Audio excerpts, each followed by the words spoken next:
Hello, everybody. Welcome back to another edition of Quarantine Cuisine. My name is John Vredenberg. I am a dietitian here at UF Health Employee Wellness. And for this episode of Quarantine Cuisine, we're going to talk about plant-based diets. So plant-based diets are really surging in popularity these days. There's been some pretty well-publicized documentaries that have been released about plant-based eating and several cookbooks about different types of plant-based programs. So today what I want to talk to you about are some of the different definitions of various plant-based diets, but also review with you some of the research about plant-based eating in terms of its health benefits, but also talk briefly about environmental impacts too. So again, we want to make sure you leave this workshop with some practical information. So I'll also share with you some resources that I found helpful for finding various plant-based recipes, as well as some ideas to kind of get further reading for you and your family. So having said all that, we'll go through a series of slides, and just like before, we'll have some details at the very end on how to claim points towards your wellness credit. Many of you have tuned into these programs before. We've got a lot of loyal followers, so I'm thankful that you are tuning in. But at the very end, we'll give you some of those details for those of you that are new to these programs, and also be able to share with you all the different slides that I'm going to put on the screen here in front of you. So I'm going to go ahead and get out of the way and get this party started now. So when we talk about plant-based eating, we talk about vegetables, various images might come to mind. Some of you who grew up with a meat-centered diet, this could be you. This is taken right from one of my favorite television shows, The Office. So this is Kevin trying to eat broccoli for the very first time. So if you ever remember that episode, he struggled mightily with getting any type of vegetables. So we're going to try to make it a little bit easier for you than it was for Kevin in this particular episode. So what I want to do today while we're together is talk a little bit about what plant-based eating is. I want to share with you what does the research suggest about the benefits of plant-based eating, how it can impact certain health outcomes such as cholesterol levels, as well as high blood pressure, and then also talk about some of the protein alternatives. So a lot of the things that we discuss with plant-based eating, some of the unfound criticism of it is that it doesn't provide adequate amounts of protein, but you're going to find that that's not necessarily true. There's lots of plant-based sources of protein that you can use and incorporate in your diet. And I just want to compare some of the more popular ones that are coming out into the grocery store, so you can ask yourself, all right, should I consider this Impossible Burger, or should I just stick with a regular hamburger? So I'm going to compare side by side some of the nutrition parameters of each of those products. And then lastly, give you some ideas to kind of incorporate some of these guidelines into your own family's eating patterns. So having said that, there really isn't a clear one-size-fits-all definition for a plant-based diet. Primarily, it's going to be an approach to eating where we're focused on, not surprisingly, plants. Whole grains, beans, nuts, fruits, vegetables, those are basically the foundation of plant-based diet eating, but it does not have to mean a vegetarian diet. So that's an important point to make, because a lot of times you'll see synonymous with plant-based eating vegetarian, whereas a plant-based approach to eating still may incorporate some animal products, but features primarily all those foods that you see on your screen. Another overarching idea with plant-based eating is trying to minimize some of those ultra-processed foods, so some of those packaged snack foods and added sugars, added saturated fat, primarily, of course, animal fat. Those are some of the other goals of plant-based eating. But if we take it a step further and just really look at the different types of vegetarian diets, I want to review with you some of what they actually are. So with vegetarian diets, there's different levels or different types of food groups that are included and excluded, beginning primarily with a vegan diet. So a vegan diet simply is going to avoid all animal products. I'm going to say all animal products. We're talking also honey.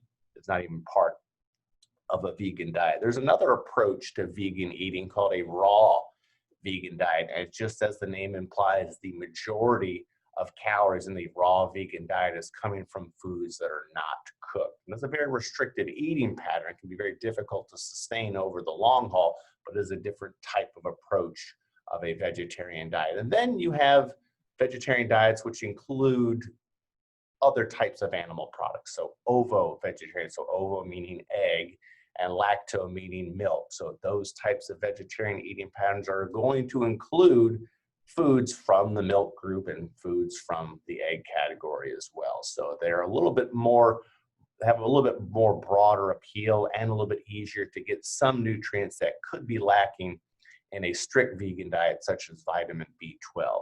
There's other approaches to plant-based eating or vegetarian diet eating, one called a pescatarian diet. So in this type of program, all meats are excluded with the exception of fish. Then the flexitarian, so this is more of a commercialized vegetarian diet, meaning this is something that was coined several years ago by a dietitian to really push a plant-forward approach to eating, but just trying to minimize the amount of meat that was included. So in other words, you can still include meat and fish and poultry, but you're not having it on a regular basis. But again, not clearly defined as far as how regular that is. But again, flexitarian is basically someone who is kind of like a semi-vegetarian, for lack of a better term. Now, when we look at diet rankings and healthfulness of different diets, it all comes back to, what do our dietary guidelines suggest? These are the guidelines that I've talked about before, other webinars, that really suggest, okay, healthy eating patterns should meet certain criteria. So it should have a variety of vegetables, should feature plenty of whole fruits, primarily whole fruits, not fruit juices, trying to make sure that the grains that we're consuming, most of them are whole grains. It would also include, if needed, or if wanted, your lower fat dairy products, fortified soy beverages, and a variety of protein foods, and of course, healthy amounts of oil. So if we look at each of these recommendations, again, these are broad recommendations for the entire population, you can see that a vegetarian diet or a plant-based approach to eating fits all of those descriptions very cleanly, very nicely. So again, it's easy to conclude that plant-based approaches to eating are, quite honestly, one of the more healthful approaches to eating. But as anyone has tuned into some of our nutrition talks before, remember, the best diet is something that's going to be sustainable for you and has all those other health parameters in terms of emphasizing fruits, vegetables, whole grains, beans, nuts, seeds, and water. It's not good nutrition if nobody is going to eat it. Now, if we look at some of the diet rankings that are out there, and I'm not a big proponent of some of these rankings, but it is something that's pretty well publicized as far as the U.S. News and World Report best diet rankings. You can see the Mediterranean diet does rank very highly, and the Mediterranean diet, just like the DASH diet, just like the flexitarian diet, just like the Ornish diet, all feature plant-based eating, meaning they're emphasizing fruits, vegetables, whole grains, and everything else that you see there. So this is what makes them the more healthful approach of what they're recommending us to consume. And by consuming more of those foods, we're limiting some of those other types of foods that are associated with poor health outcomes, those foods that are higher in added fats, those foods that are higher in added sugar. So it's important to keep that in mind when we look at, all right, what is the best diet? And again, I've said it time and time again, the best diet is the one you can follow where you still like your life and you still have the same health outcomes that you're after. So if we look at the various benefits of plant-based diets, and again, I'm speaking more in a broad term, not specific to any one of those vegetarian diets, whether it's raw vegan, ovo, lacto, all the different definitions, but broad speaking. Definitively, what we know about plant-based diets is that they're nutrient dense, so great source of plant-based sources of antioxidants. Because it features a lot of plant foods, obviously we're going to have more dietary fiber intake. And the other thing to keep in mind, and I think the one that really needs more attention, again, it's outside of the nutrition realm, but it's the fact that when we look at plant-based diet approaches to eating, we also see a reduced environmental impact. Overall, when we look at livestock consumption in the United States, it's 9 billion livestock to meet our overall protein intake year over year. And that uses a tremendous amount of natural resources. Now, all farming uses resources, whether or not it's farming for animals or farming for crops, but the environmental impact is much lower when we look at plant-based approaches to eating versus what we call omnivores, or people that are including meat in their diet. So that's something to consider. If we can look at minimizing our carbon footprint, perhaps if we're not adopting a complete vegetarian diet, at least minimizing how much meat we're consuming in terms of the frequency or the portion size could go a long way at helping promote overall environmental sustainability. Now, there's other benefits too for plant-based eating, and these benefits aren't as clearly defined, and I put them in italics just because it's not definitive, and that's true with anything with nutrition. When we look at nutrition data, it's really hard to identify specific nutrients or nutrient diets or nutrient categories that are going to have a definitive impact on our health. But what we see with a plant-based diet is we see lower chronic inflammation.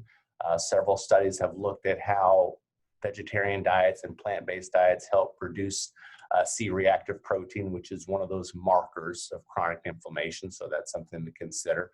Also, we see a plant-based approach to eating helping individuals maintain a healthier weight, primarily because we're including foods that are naturally higher in fiber. When we eat fiber, it helps us feel fuller longer because it's pulling fluid into our digestive system. Then in addition to those potential benefits, we also see, and again, this is the correlation part where it doesn't mean it's causing it, but we do see lower risk of heart disease. We see lower risk of type 2 diabetes. We see lower risk of colorectal cancers. And because of those three, we see overall lower rates of mortality. So there is a lot to be said of a plant-based approach to eating that can go a long way at improving and maintaining health and well-being. Now, if we look a little bit closer, and again, this might be a little bit more detailed than some of you are looking for, and you can go back and look at some of our references later. But when we look at a plant-based diet, again, minimizing animal protein, minimizing animal products, minimizing full-fat dairy, we see improvements in blood pressure because we're seeing improved vasodilation, so opening up those blood vessels. There's also thought that antioxidant content of these diets seems to play a role at reducing blood pressure. It's not clearly defined as to what that specific role is, but one of the theories of how the blood pressure is being reduced by these types of nutrition programs. We also, as I talked about before, see lower overall inflammation because of the presence of dietary fiber, minimizing those spikes in blood sugar. We see also improved insulin sensitivity, decreased blood viscosity. And the other interesting thing, and again, this is a field of science that's getting a lot more attention these days, is that a plant-based diet is really starting to modify the microbiome, or gut. Our gut is a big source of health and well-being overall. And there seems to be some interplay there between the nutrients found in plant-based foods and our gut, therefore also translating into improvements in blood pressure. So again, these are some of the research programs that are out there when we look at how we can improve hypertension rates. This is some of the mechanisms of action of why that's occurring. In addition to high blood pressure, the other positive impact when we look at plant-based diets has to do with cholesterol. So many of you are well aware, I mean, this is research that's been out for years, know that soluble fiber, okay, that's the fiber that we find primarily in all of our beans and legumes, as well as oats, that binds to cholesterol and helps basically shuttle out of the body, carried out of the body. But there's another important component of plant-based foods, and that's the phytosterols. Phytosterols compete with cholesterol for overall absorption in the gut, and that lowers the total cholesterol. Now, the magic number as far as what's been researched to bring about a reduction, because we're all consuming various quantities of plant sterols and plant stanols just based on the type of oil that we're using and the nuts and the seeds. But overall, the amount of about 0.6 to 1.1 grams per day was found to have the most measurable impact on our LDL, or our bad cholesterol. And your best sources, okay, so when we look at naturally occurring plant stanols and plant sterols, I have the list there on your screen, but you'll also notice fortified margarines and other fortified foods that have plant sterols added to them. Talk to your doctor, talk to your dietitian to see if this is something that may need to be considered as part of your nutrition program, because they are fortified with much greater amounts of plant sterols than we would find in our cold pressed olive oil, nuts, seeds, and other whole grains. But again, another one of the promising impacts of plant-based approaches to eating and overall cardiovascular health. And that's where we see much of the measurable impact when we look at plant-based eating. It's helping our heart. In addition, so we talked about some of the looser connections between plant-based eating and obesity, and plant-based eating and diabetes. Again, everything that you see listed on the screen there, I've got references in terms of looking at the specific studies, but we've seen research showing the vegan diet improving insulin sensitivity because of the presence of more dietary fiber. That seems to help lower the incidence of diabetes. The issue with the type of carbohydrates we typically choose nowadays is that they're very refined. And they're refined, they're having the fiber stripped from them. And because of that, we see them absorbed much more rapidly. And therefore, insulin sensitivity is very impacted by that. So the presence of fiber helps slow down that rapid absorption of carbohydrates from the gut, and therefore can help long range in terms of blood sugar control and lower overall rates of not just diabetes, but also pre-diabetes. And then, of course, I talked a little bit more initially about the role that plant-based diet can have in achieving weight loss. And a lot of it really has to do with that word fiber. So that's what we look at when we see other health outcomes for vegetarian approaches to eating. Lots of potential benefits out there, but again, it's not good nutrition if nobody eats it. All right, so keep that in mind. And I'm going to share with you at the end some strategies for, trying to impart some of these dietary habits with your family. And just to clarify, if you do have questions, forgot to mention this at the outset, just type them in the chat box and I'll get to those at the end as well. So if there's any questions you still have at the end, just type those in and I'll get those as well. So if we look at alternatives, so anytime we look at a plant-based diet and we're excluding dairy, we're excluding meat, we want to have some substitutes. Perhaps we still want to enjoy some type of creamer in our coffee and some type of yogurt and some type of protein alternative. So what I have provided there are some specific brands. I don't endorse any specific brands. I don't have any industry ties to any of these brands, but these are the ones that I see more widely available at supermarkets. They're by no means the only ones out there, but some potential brand names to consider when we look at the types of yogurt that are out there, as well as broadly speaking, the types of creamer that are out there. In terms of protein, so overall, a vegetarian diet, so we're avoiding all animal products, including milk and eggs, it's not challenging to get your protein needs met through plant foods. It's just important to know where you're finding them in greatest concentration. And perhaps the food group that has it in the highest concentration are going to be your lentils, your beans and your lentils. On average, 1 cup can have anywhere from 14 to 18 grams of protein. You'll find protein in much smaller amounts when we look at things like peanut butter and almond butter. So sometimes people tend to overestimate just how much protein are in those particular foods. So while they can be an important part of a plant-based diet, but using them as your source of protein for a particular meal could have you consuming several hundreds of calories as well. So some other ideas to consider there, your soy product, your tofu, your tempeh, edamame can also be used in a variety of different recipes. Quinoa is a very fast cooking grain that you can find that provides, just a half a cup, which is, the size of a computer mouse, is about 7 to 9 grams of protein, which is about how much protein you would find in a 1 ounce serving of chicken, beef, or fish. So some alternatives to look at when we look at plant-based foods. And when I was looking at different products that are on the marketplace, and just time and time again, the one that's getting most of the news these days is, of course, the Impossible Burger. So I found a chart, ironically, on the AARP.org website. So again, that's just one of those things you find in a Google search.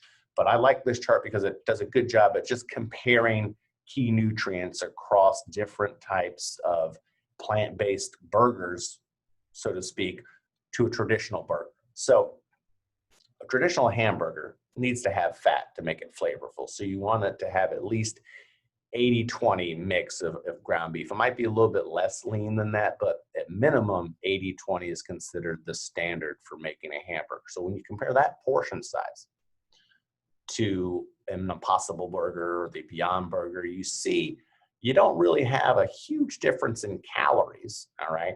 You don't even have a huge difference in saturated fat, and you have slightly lower protein. So again, this is where I really fall back on that recommendation I made several webinars ago, and that is we don't want to categorize singular foods as healthy or unhealthy. It's just too confusing, it's too frustrating.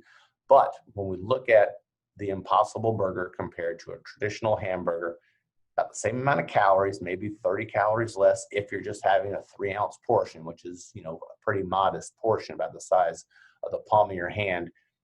About the same amount of saturated fat, which is one of those nutrients we're trying to minimize overall, and a pretty decent source of protein. The key difference between the two is you're getting much more added sodium from the Impossible Burger and the Beyond Burger compared to a traditional hamburger. So again, which one is best for you? Well, that depends on what criteria you're looking for. Now, if we go back to the environmental impact of an Impossible Burger could seem to be much less than the environmental impact of ground beef. So again, it's really just a matter of what your preferences are, what your specific desires are when you're looking at food categories and food patterns, and choose that way. I know that's not a very clear answer because it's not black and white. It's not yes or no. But remember, nutrition and healthy eating, that's not a black and white category. It's not an absolute yes and absolute no. The thing I want to point out here is that each item, whether it's the Impossible Burger or a traditional hamburger, are all pretty much the same amount of calories, okay? If you like the flavor of it, you can rest assured that it does have a higher salt content, but a lower overall carbon footprint. Then I'd say go for the Impossible Burger. But again, it's just a matter of what choices are most important to you and your family when we look at the various eating habits you strive for. So looking at those charts and looking at all the different comparisons, the next question is, well, how do I get started? Okay, so what are some simple things that you can do? So, I like some of the health benefits of plant-based eating. I think there's a lot that I can take from this for my family to help potentially improve our high blood pressure or lower our cholesterol or lower our risk for diabetes or help control our weight. There's a lot of really, really good potential health benefits from plant-based eating. And some of the simple things to do moving forward, again, you don't have to become a complete vegetarian or a strict vegan, but you can just look at how you think about meat moving forward. How much of a portion size are you using? Is it taking up half your plate? Doesn't need to take up that much, maybe about 3 to 5 ounces at a time per meal. Use it as a smaller part. Include it around a much larger salad as your meal. Look to maybe go meatless one night a week. So there's a campaign that was out several years ago called Meatless Mondays. Basically just saying every Monday is going to be a day where we're not using any type of animal products or any type of meat. So if we're limiting meat from the diet, it's important to still get adequate amounts of protein. So you're going to build those meals around good sources of beans, good sources of whole grains, good sources of vegetables. The other thing to keep in mind is that when we look at desserts, desserts can also include a lot of animal fat, a lot of animal products when we look at some of the ice cream desserts that are out there. So try eating fruit or fruit recipes as a type of dessert moving forward. So these are some of the simple, actionable steps that you can take to build forward and move forward with plant-based diet without completely renovating your nutrition program. Because making some of the drastic changes of someone who's a traditional carnivore or an omnivores are eating everything, to a vegan diet can be very tough transition. So if you want to do a couple of small steps to help improve the nutrition density of your meal pattern and perhaps lower the environmental impact it has, these are some things to consider. So again, I wanted to share with you some ideas, some tools that I found helpful. I try to practice what I preach, and I try to have a very broad mindset when it comes to healthy eating. We do have a meatless meal once a week in our house, but these are some websites that I found tremendously helpful in terms of coming up with some good recipes, coming up with some good resources about what are the other potential health benefits, what is the strength of the evidence regarding some of those health benefits. So I've listed them there. The Food Network, there's a Dietetic Practice Group. That's the second website that I have listed right here under resources and links. Right at that link there, you'll find all sorts of additional websites. So it's like a website gateway to a bunch of other websites. The Vegetarian Resource Group is another good website for information. And then the Physicians Committee for Responsible Medicine also is a big proponent of plant-based eating. So again, these aren't by any means a definitive listing of all the plant-based websites that are out there, but these are just some of the ones that I've found helpful and also beneficial on a broad basis, meaning it's not just marketed to dietitians or people in science and so forth. So they're something that can be relatable to a pretty wide audience. So when we look at, just like our other programs, anytime you have questions about the content that's here and you want more details for you or your family about nutrition changes, we do have nutrition counseling available via Zoom. We can also do it in our classroom with distancing here. All of our presentations, well, I say all. There's a few like the trivia challenges and our exercise programs or things that are repeat that we don't record, but this presentation, if you just caught the tail end of it, is being recorded and will be placed on the bridge under our Wellness TV page. And again, to get credit for this particular program, just type plant-based diet in the subject line. We give you 10 points towards your wellness credit. And what I'll also do is send to you a copy of this entire presentation, so you'll be able to access all those links that I had shared with you from before. So let me go ahead and take a look at some of the questions here. All right, so let's see. Is there a correlation between plant-based vegetarian diet and lifespan longevity? So there has been studies showing a positive correlation between plant-based approaches to eating and overall mortality. Now, as far as the years in life, I'm not exactly sure what that exact number might be, but yes, there is a positive correlation with plant-based approaches to eating and overall lifespan. In fact, when we look at some of the research that's been done in other parts of the world, populations that tend to live, longer lives, like in Okinawa, Japan, those are also very plant-forward ways to eat. So yeah, there is some correlation there.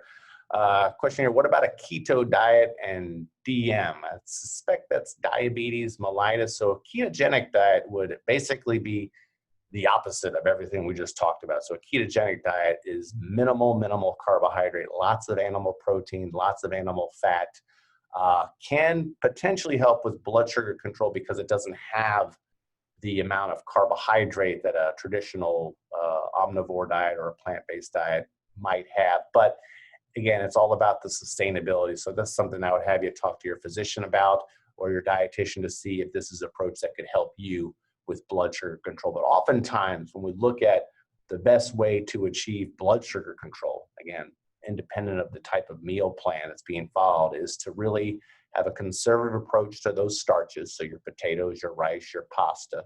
So when I say conservative, no more than a quarter of the plate, typically. And then when choosing those foods, try to make sure they're whole grain. Again, that's the whole wheat, the brown rice, the whole wheat pasta. Because of the presence of that fiber, that does a much better job at helping prevent those spikes in blood sugar.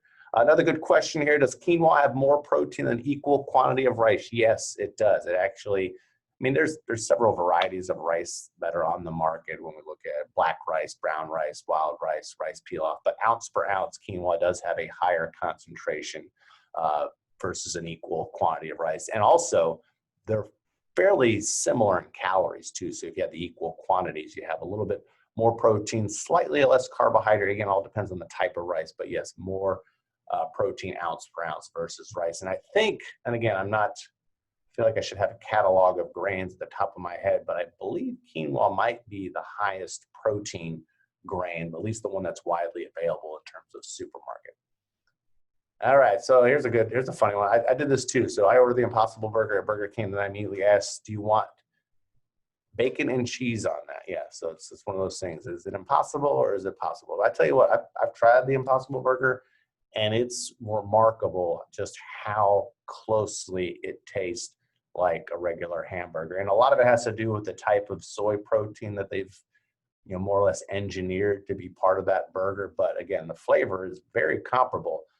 And again, whether or not it's more healthful, it depends on whatever else you're adding to it, like the bacon and cheese and etc. All right. Our good question there. Are cake pops plant-based? Yes, cake pops are plant-based. I think they're, well, I guess it depends on how the cake is made. So there's a little bit of animal product there, but yes, plant-based could be in a lot of things. We could have Twinkies and Coca-Cola for lunch, and that would be essentially a plant-based approach to eating. So plant-based overall is a very broad definition, but to fine-tune a little bit more and more clearly define it is going to be foods that are minimally processed. Again, trying to eat more plant-based sources of our nutrition, trying to minimize some of the over-processed foods that we find towards the inner aisle, not avoiding them all. Again, we want to have practicality and sustainability at the same time, but yeah, plant-based diets, I think we could make them a little bit plant-based, but again, moderation, right? One cake pop at a time. All right, so I want to, any last minute questions that are coming in here? Anything else that's on your mind, nutritionally speaking? Again, we're going to try to continue to offer these programs moving forward. We might adjust some of the frequency. This week, we're doing about 3 per week. I think we'll continue that over the next several weeks based on feedback. And again, just trying to make sure that we're giving you connected with information that's going to help you and your family.